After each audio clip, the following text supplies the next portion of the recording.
Alright then, it's time to get back to the Rampage Extreme, so the most notable LGA775 motherboard, and at the same time probably the most notable and legendary motherboard of all time when it comes to home, desktop, computer and overclocking especially. So currently I'm running my second best Rampage Extreme at the moment, because the one we unboxed and took a look at isn't so strong in every possible way. So I thought about doing this BIOS overview and overclocking test video with this second best Rampage Extreme, because you will get the idea anyways. So I thought about that, let's do a BIOS overview of the Rampage Extreme, go through all the settings and options in the BIOS, and then just do some practical overclocking tests and see how to overclock the CPU, the frontside bus and the memory using this specific motherboard. So this is the first screen you will see when you clear the CMOS and you boot the motherboard for the first time. Sometimes the BIOS might moan about that the date and time is not set on the motherboard. That could be because of a bad battery, I'm not sure, but if that happens, the motherboard itself will automatically set time like back to January of 2002. So just for you to know. But of course, if you only use the motherboard for purely overclocking reasons, that will not matter at all. Of course, if you build like a nostalgia gaming computer around this motherboard purely for fun, then of course you might want to set the date and time correctly. But anyways, so we get to the BIOS by pressing F1 on our keyboard. This is the old BIOS, so not UEFI, so we don't have any mouse control in the BIOS whatsoever. If we pressed F2, it would load the save values and boot straight to the operating system, and it would not run the real stock speeds of our hardware. It will load some safe mode settings. So currently I have an E8600 Wolfdale CPU in the socket right now on water cooling. Then I have 2 sticks of Corsair Dominator GT 1866 MHz 787 timings memory, and they are 2 GB each. So we have 4 GB in total. And the E8600 has a stock speed of 3.33 GHz, and if we pressed F2, it would run the CPU at 2 GHz. So that's not like the real stock, it's like safe mode speed. But just for you to know. So let's press F1 and get to the BIOS. So once you enter the BIOS, you will go straight to the Extreme Tweaker tab of the BIOS. So straight to the overclocking, where all of the overclocking settings for the CPU, frontside bus and memory exist. But the first thing, if you buy this motherboard for the first time and you boot it for the first time, you should go to the main tab and check system information and check which motherboard BIOS you are running. So I really recommend you flash the latest BIOS for this motherboard before you start doing any tests yourself. So the latest BIOS for this motherboard is the version 1301, which was published in July of 2009. And as you can see, we are running it at the moment right now. And we can also see, when we look at the processor part of the screen, we have Intel Core 2 Duo E8600 at 3.33 GHz, and it's only running at 2 GHz. And count 2 stands for 2 cores. So we are running the safe mode speed at the moment. 4 GB of memory and BIOS 1. So in the unboxing and overview video, I told you about forcing either of the BIOS chips manually, so to run the motherboard in single BIOS mode. So the good thing about the single BIOS mode is that if our settings fail, the motherboard will not try to recover the BIOS, the selected BIOS from the backup BIOS. We don't want that, because it's normal that some settings will eventually fail when we do hard testing. So we can see we are running BIOS 1, BIOS boot selection hardware, not BIOS select. So we are using the jumper cap on the middle pins. So we are not using the left option, we are using the second option, so the middle option, and the third one would be, the one on the right would be BIOS 2. So you can update the BIOS by going to the Tools tab and go to the ASUS Easy Flash 2. So this Rampage Extreme motherboard has very easy to use BIOS update functionality already inside the BIOS, so you don't have to mess around at all with DOS environments. So you don't have to make a DOS bootable USB stick or anything like that. You can just put the BIOS file to a USB stick that has been formatted to FAT32, and you can easily flash the BIOS within the BIOS itself.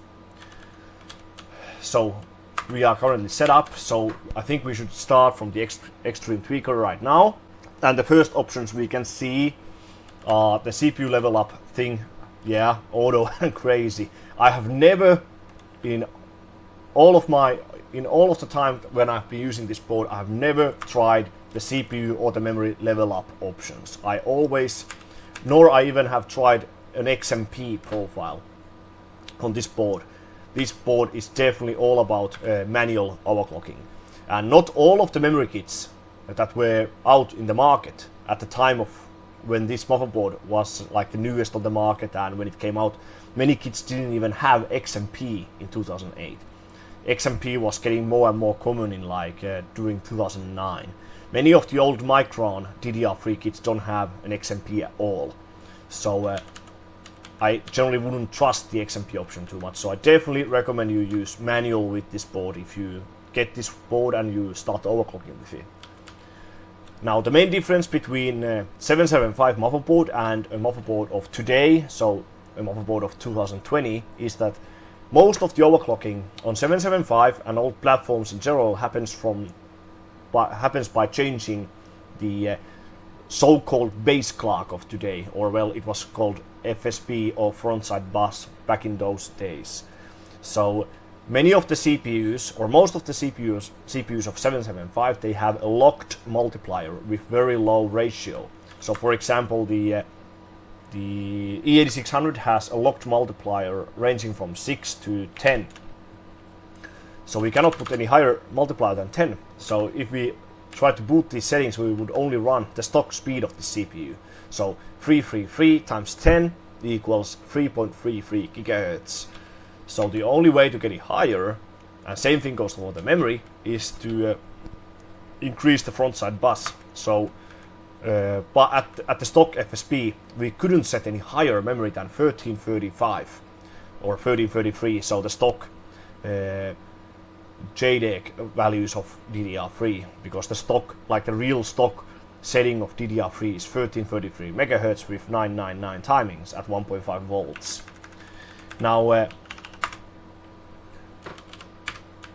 the motherboards do vary a lot on how high frontside speeds you can run. The same thing goes for the CPUs. Not every CPU can run 500 frontside bus. For example, if you get some like 65 nanometer CPU like E6600, Q6600, or any other 65 nanometer CPU, not all of them can even do 500 frontside bus. Many Q6600s fail to do even 490 frontside bus, and not all E6600s can do 500 as well. So it really depends on which CPU model you are trying to run.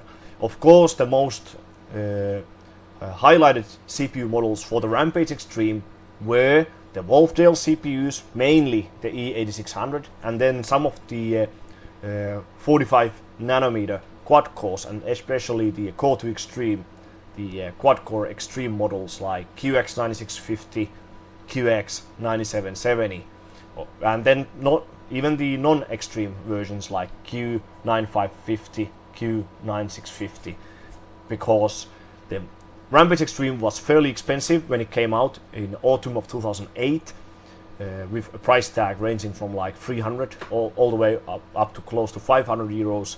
And for example, the E8600, the highest bin, or well, technically the second highest bin, a Wolfdale CPU, was only like 250 euros. So the CPU was significantly more cheaper than the board itself.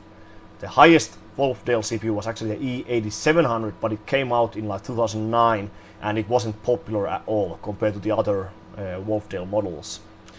But pretty much every E8600 I have tried can do 500 frontside bus. But just saying, so if you run some of those 65 nanometer CPUs, you have to bear in mind that they might not be able to do 500 frontside bus. So we will aim for 4.5 gigahertz, so 500 times 9. That's the way I've been these Wolfdale CPUs myself. Now in the CPU configuration part of the BIOS, which is the same thing that's on the advanced tab by the way, we can find all of many settings which we could actually disable. So we could disable Vanderpool technology and execute disable bit. Execute disable bit is that some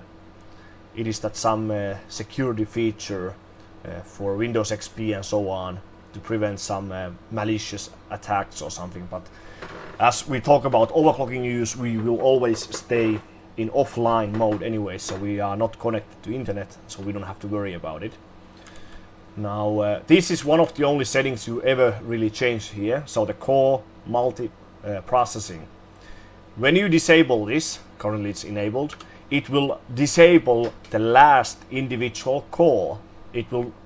So it's a bit different compared to core disable function of motherboards of today. So this will only disable the last individual core. So with the E8600 it will make the CPU from a dual core to a single core CPU. So core count will come down from 2 to 1. But if you run a quad core CPU like QX9650, Q6600 and so on, it will only disable the fourth core. So it will make the CPU from a quad core to a triple core CPU, and that's quite problematic because it's quite common that many CPUs like quad cores they might be able to run higher frequency on 2 cores instead of all the 4. So there's no proper way on 775 to disable more than 1 core at the hardware level. So if you want to run quad core as dual core CPU, you pretty much have to make that change in the operating system itself. So you go to msconfig.exe, and in the same tab where you limit the maximum memory that the operating system can see, you can disable core counts from 4 to 2 or even from 4 to 1. And then when you reboot, the operating system can only see 1 or 2 cores, the amount you set. But they are still technically running in the background, those unused cores, so it's not as good way to disable cores as a real core disable function in the BIOS itself. So that is just for you to know. Some Wolfdales like dual core CPUs, they might have stronger 1 core, so you might be able to get a little bit higher when you disable the second core. But some CPUs might even become worse when you make the core count from 2 to 1. So just saying. Now CPU and off-pitch clock skews, these are like fine-tuned settings to really get a few extra megahertz on the front side bus. But pretty much all the time you will run these at auto. If you are really like fine-tuning, you may want to try to play around with these to get a little bit higher front side bus, but that's pretty much it. Now front side bus strap to north bridge. This is very important setting. So there are 4 options here: 200, 266, 333 and 400. Not all X48 motherboards can run all of these options. For example, the new Rampage Extreme, which we unboxed and took a look at, so far it seems that it cannot run 200 strap at all. And even it struggles to do 266 MHz strap. I was able to do 2000 MHz plus on the memories, but only with 333 MHz strap, and it might be able to go even higher than just 2000 plus with that strap. But already, if it cannot do these lower straps, it's already kind of handicapped X48 motherboard sample compared to some better ones like this one over here. So these have different performance levels. So the 200 MHz strap as well as the 266 MHz strap, they are faster than 333 MHz strap. So we could run 2000 MHz memory with each of these straps, but they will have different performance. these two are the most performing straps, and the main difference between these two is that you might be able to run one value lower performance level with the 200 MHz strap. So you can run performance level 5 with 200 MHz strap, but you can only run performance level 6 at best with the 266 MHz strap. But overall, the real difference between these two is kind of minimal, and then it becomes worse when you jump from 266 to 333 and 400. And the 400 strap is often actually bugged, so it doesn't always work the way it should be. But you should test these out yourself. So can you run these straps well? And you should stick to either of these two if you can run them with your specific motherboard. So right now I will select 200 MHz strap because I consider it the best one out there. Now PCI Express frequency, this is different on 775 compared to X48. So on X48 or LGA775, you have to overclock the PCI Express to get higher base clock, aka FSB. So you have to overclock the PCI Express to 120 to 130 plus to get very high base clock, like 250 or even beyond 250. But you don't have to touch it at all on 775 pretty much. Of course, if you ran like a 3D system on a 775 platform, you could boost your PCI Express performance by overclocking the PCI Express a little bit, and that will affect the performance of your graphics card and PCI Express bus overall. But the PCI Express frequency is mainly for the graphics cards themselves on 775, so it doesn't really have an impact on 2D overclocking. So yeah, and the memory, you don't have that many memory multipliers per strap, so we could choose only between these two. If we run 200 MHz strap, but it's strap dependent, so this I would consider the most performing strap option. So now when we have selected 2000 with 200 MHz strap at 500 FSB, we would run the FSB to DRAM ratio as 1 to 2, so half. So this is pretty much the highest ratio you can run. So the FSB is like half of the DRAM frequency, because the real DRAM frequency of this memory speed is 1000 MHz. So this would be 1000 MHz DRAM frequency, and DDR3 or DDR2, DDR stands for double data rate.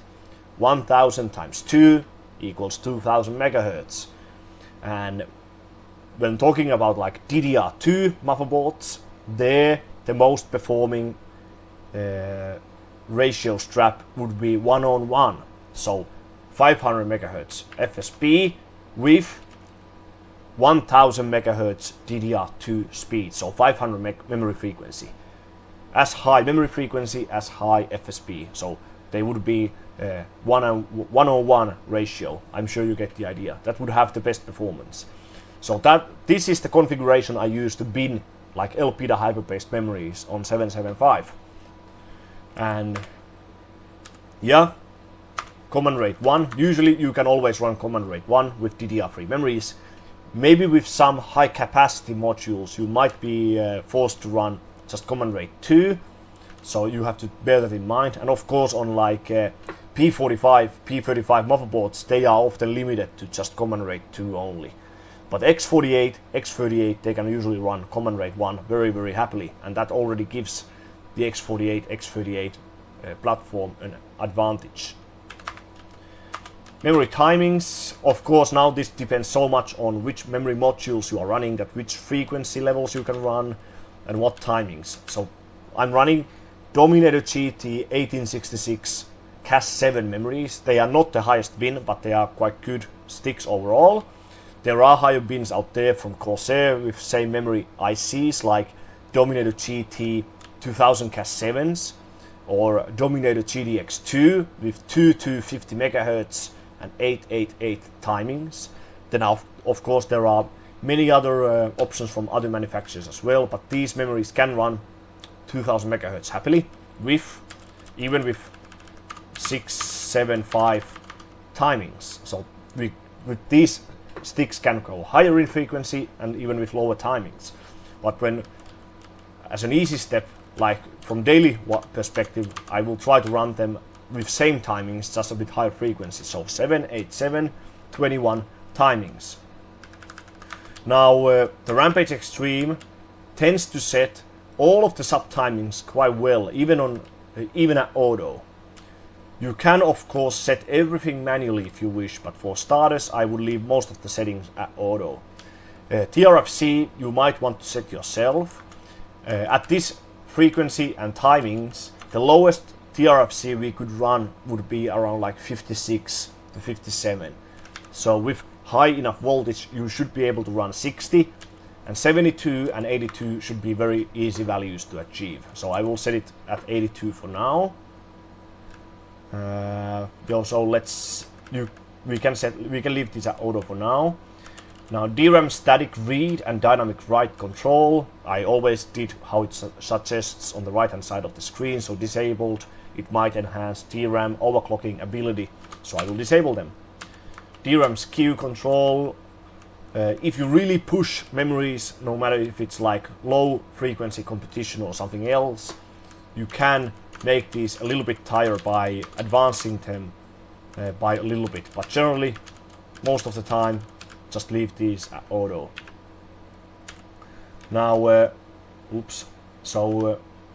AI clock twister and transaction booster, these are like preset of invisible settings, so the higher you go, the tighter it makes the overall memory performance. And here is that one setting which I already mentioned. So transaction booster to manual, and we can find the performance level. The performance level has huge impact on performance. The difference in performance is crazy between each step, and that is why the 200 MHz strap is so awesome, because that strap can run level 5 if the motherboard is able to do that. When you lower performance level from, let's say, level 7 to level 6, the performance increase is huge in programs that really use a lot of memory, like SuperPi 32M. There the difference is absolutely huge between each of these increments. So it's really a big setting. But of course not every board can do every strap possible, and not every board can run performance level 5 with high memories and any strap at all. But for starters I would leave this at auto, but this is a setting you may want to play around with later. Now EPU2 phase control. The Rampage Extreme has very overbuilt VRAM considering 775 CPUs and their normal power draws. So you want to make the most out of it. So I will select full phase. Then the rest of the settings are pretty much voltage settings. We can find CPU voltage, load line calibration, PLL, FSB termination, aka VTT voltage. Then we have these GTL reference voltages for CPU cores and North Bridge voltage itself, DRAM, and then voltages for the ICH9R South Bridge, and spread spectrums, which we will disable because it usually helps. So if talking about, let's say, like Wolfdale CPUs, so E8400, E8500, E8600, a good Wolfdale will pass 4.5 GHz PiFast. I normally use PiFast for pre-testing with lower CPU voltage than 1.35. That is like what I would call average. A good one will pass 4.5 PiFast with VCO lower than 1.3. But this is like good average point. If you run a 65 nanometer CPU for daily use, you can even use up to 1.45 happily, if you have good cooling solution like water cooling or similar. And even 45 nanometer CPUs, even like up to 1.35 is very fine, and voltage scaling is very good all the way up to like 1.4 to 1.45. But I wouldn't use more than 1.5 for daily use, at least with a 45 nanometer CPU. But let's use 1.35. Load line calibration is very handy because we don't want the voltage to drop when the CPU goes under load. So when the CPU goes under load, it will maintain the VCO at 1.35 or the set value. There was a bug in the early beta BIOS seeds for the Rampage Extreme. So the very common extreme overclocking BIOS was the 0121 BIOS, which people used in the second BIOS chip to get better performance with Wolfdale CPUs in SuperPi 1M. That was beta BIOS from June of 2008. It had a serious bug with the load line calibration. So if you had load line calibration enabled, it caused quite huge overshoot on VCO. Like VCO would go from 1.35 to 1.45 or something like this. It could even kill CPUs. And that load line calibration issue was solved with the first retail BIOSes for the Rampage Extreme. But now with the latest BIOSes for the Rampage Extreme, it's very safe to use load line calibration and highly recommended. Now PLL voltage is the second most important voltage for the CPU. PLL voltage has more impact on overall FSB capability than the FSB termination voltage itself. So when it comes to, if you run a 65 nanometer CPU like E6600, E6300, Q6600 or any other 65 nanometer CPU, generally you can reach higher frontside bus if you use a higher CPU PLL voltage than the stock value of 1.5. So generally with 65 nanometer CPUs on air or water cooling, you will be pushing the CPU PLL voltage from, let's say, like 1.6 to 1.8 plus. But and you will see some scaling on the PLL voltage, on the maximum FSB, or you should be able to see. But when talking about 45 nanometer CPUs, is that on 45 nanometer CPUs like E8600 or Yorkfields, the PLL voltage affects two things. It will also affect the maximum frontside bus you can achieve, and it will also affect the maximum or the coldest temperature you can run, mainly on LN2.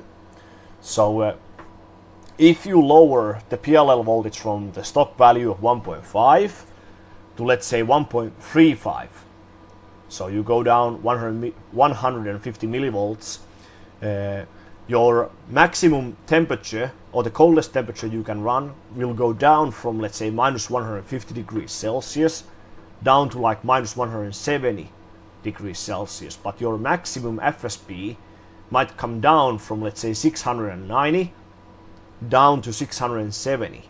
So you have to play around with the PLL voltage to find the best possible sweet spot between FSB and temperature, because again, colder temperature will make your core more stable. Core stability and maximum FSB are two different things, so just saying.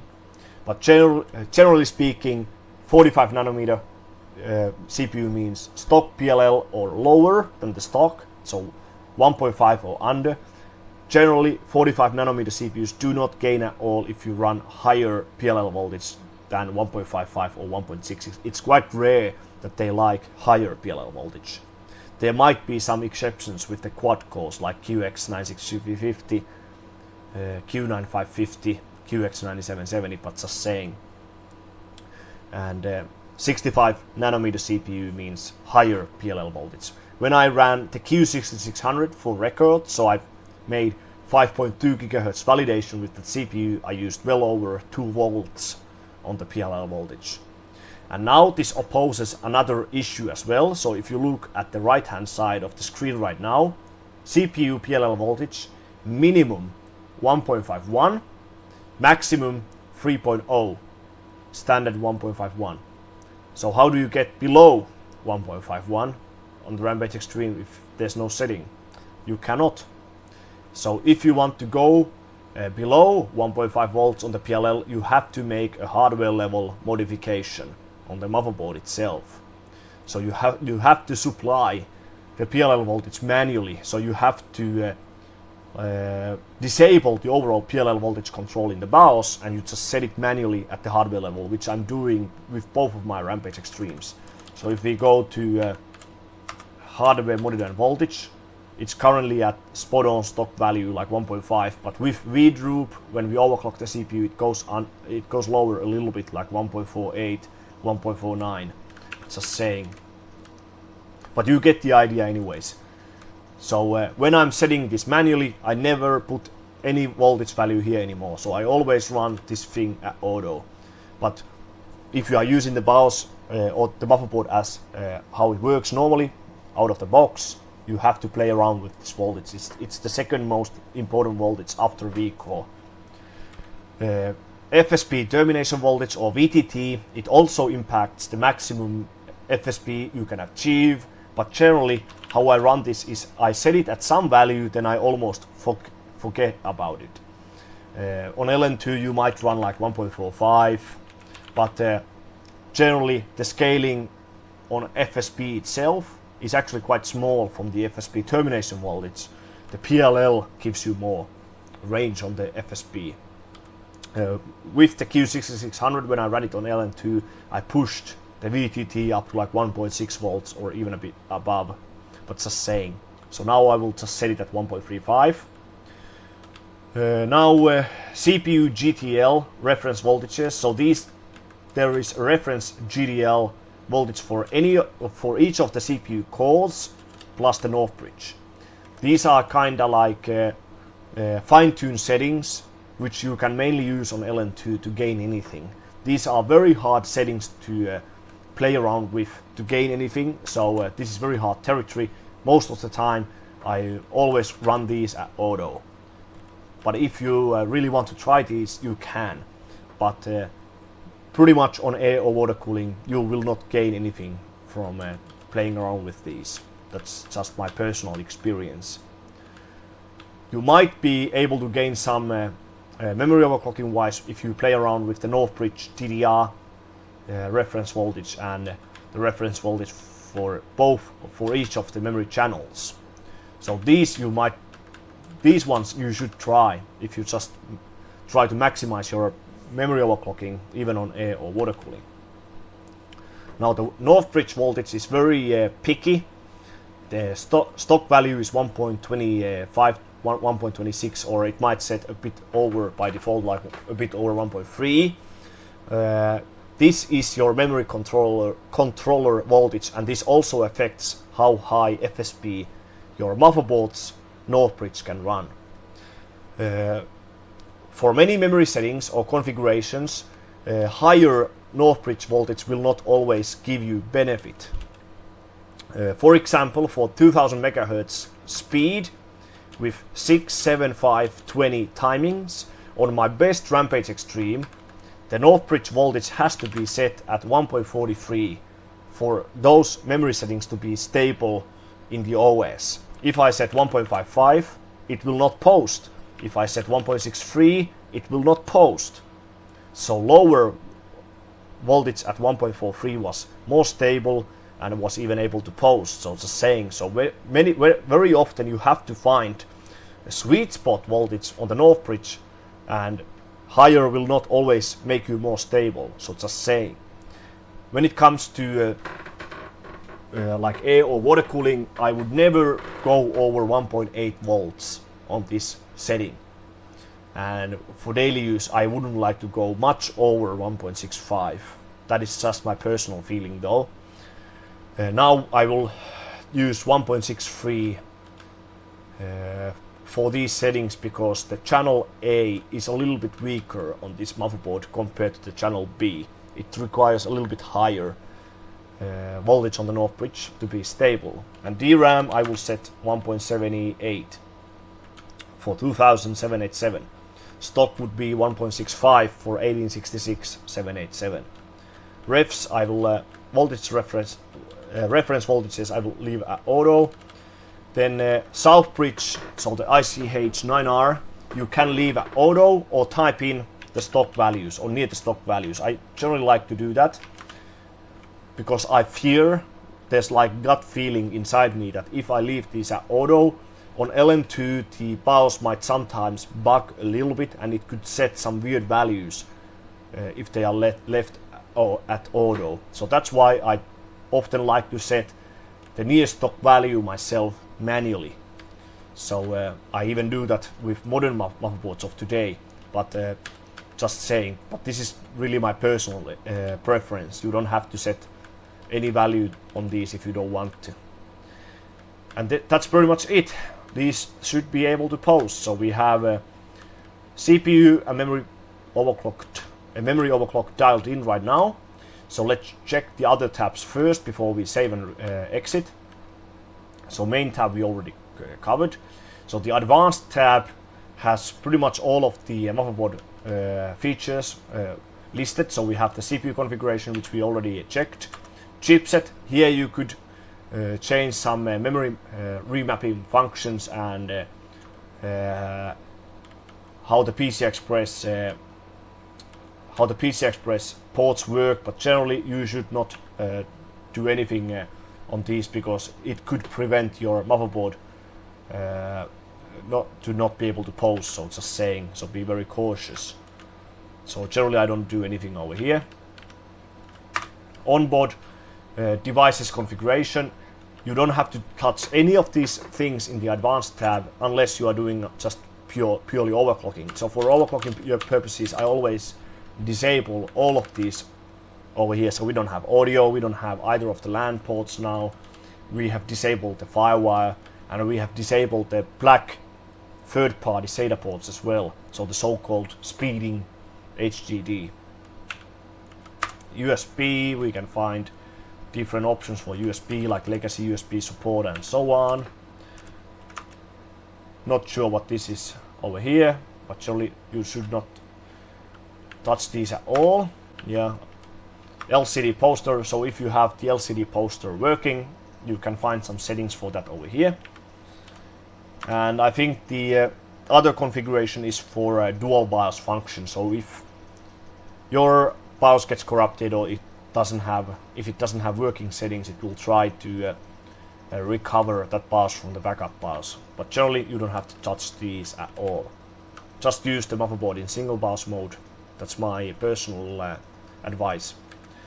Now power, we can find voltage monitor in its own tab over here. So we have VCore, PLL, VTT, Northbridge at 1.33, so it's a bit higher by default.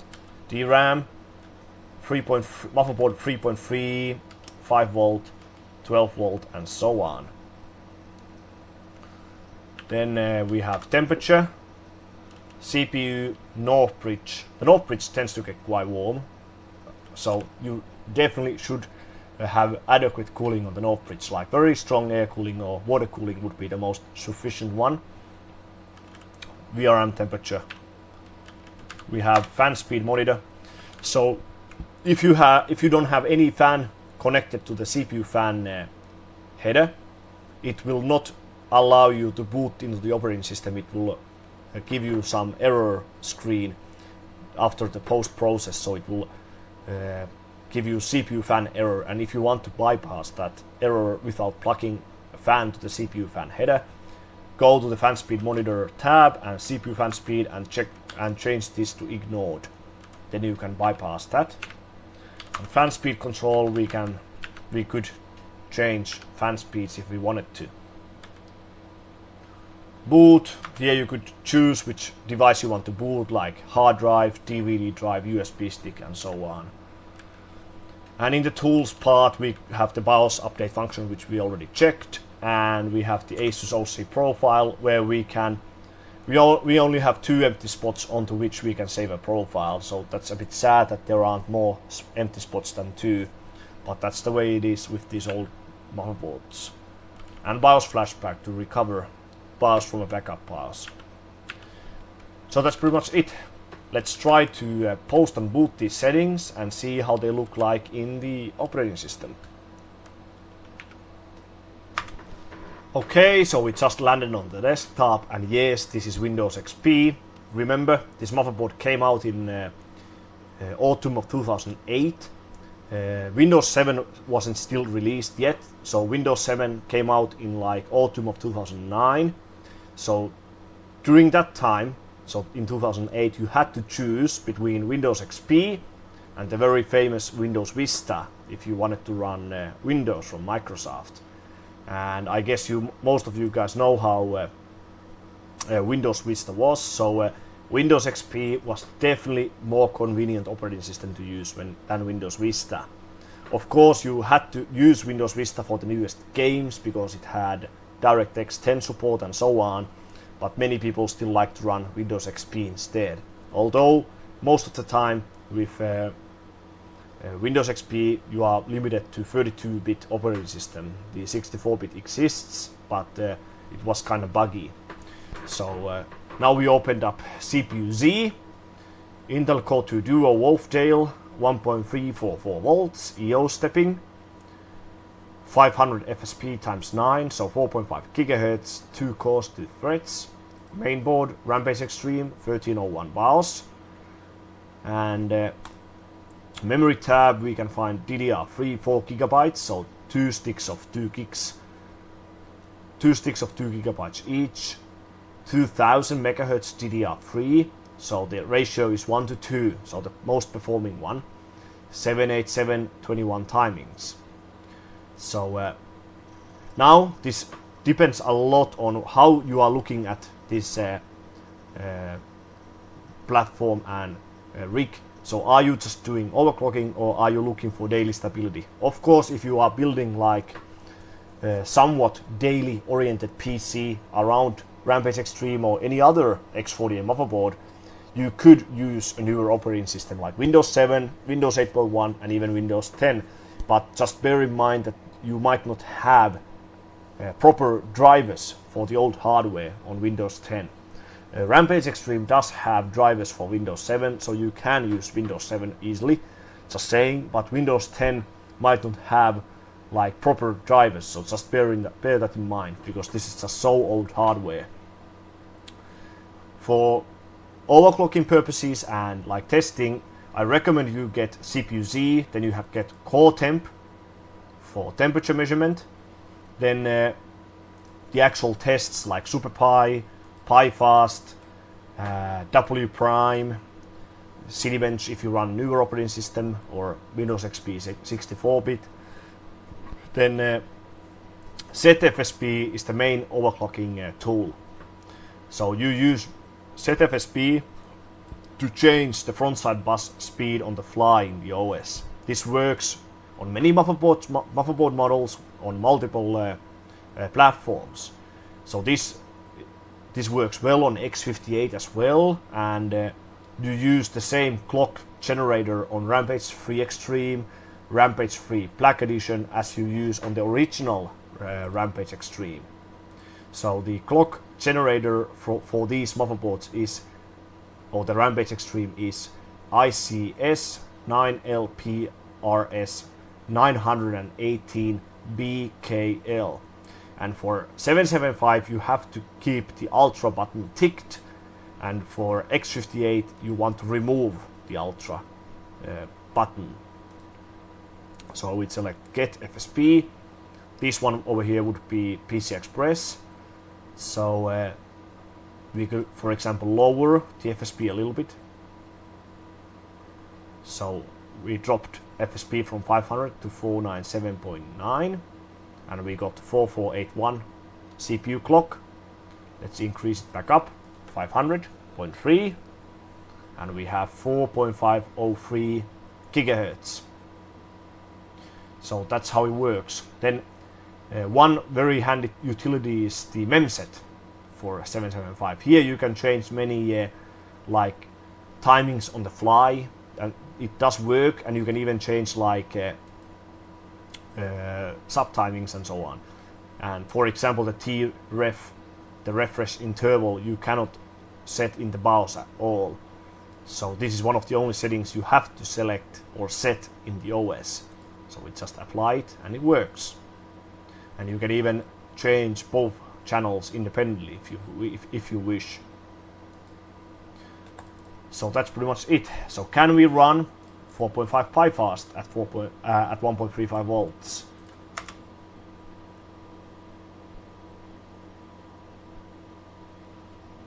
PiFast is very tricky on 775. It's pretty much the hardest test on air or water cooling, it's very weird. It's harder to pass than W prime, which uses all cores, and it's harder to pass than SuperPi 1M and 32M, and it's very weird. Or it's quite on par with the 32M. So, but on LN2, SuperPi 32M is the hardest test to pass, because SuperPi 32M as well as PiFast, they test or they stress many parts in the system, like CPU frequency, the memory controller hub or the North bridge, as well as the memory. W prime stresses all cores at the same time, but it only stresses CPU. It doesn't really stress the memory controller or the memory at all. You can run W prime fast with just one stick of memory plugged in at stock settings. So that's how it works. And we passed. Computation seems okay. So we passed PiFast at 1.35 volts. So this is already an average CPU. And I have tested this CPU before. So this CPU can run 4.5 PiFast at 1.27 volts. So it's quite a good one. So under 1.3 volts, which I said. But every CPU, you have to bin them differently. Like QX9650, the most popular Core 2 Quad CPU. That one you bin differently. So a good QX9650 can do 4.5 in W prime under 1.5 volts. So just saying. Yorkfield is pretty much like a dual Wolfdale, but the retail ones were C1 or C0 stepping. So EO stepping overclocks much better than the C1 or CO stepping. But yeah, for daily, if you search for daily stability, you can do pre-testing with PiFast or similar. But if you want to search for daily stability, you should run something like Lynx or Prime 95 once again. Lynx was very popular back then in those days, and people run that. So you could run like 20-time loop with Lynx. Of course, I'm not fully sure about the problem size because I never really ran this myself a lot. And of course, if you run newer operating system, you can run Prime 95.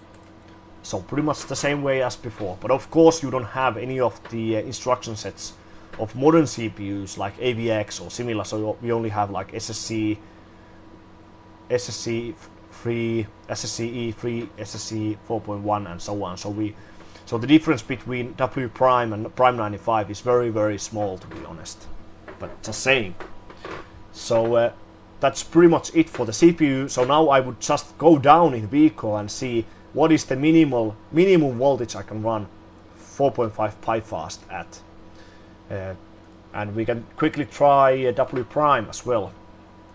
So 2 threads and run and core temp to check the temperatures.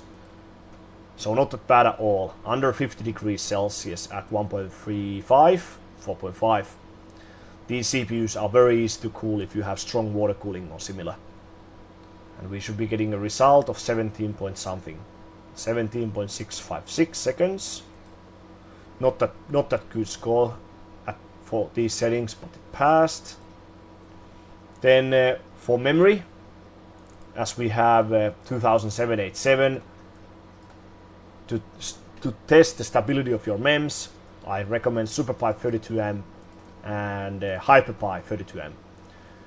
Those should be enough to test the stability of your DDR3 memories.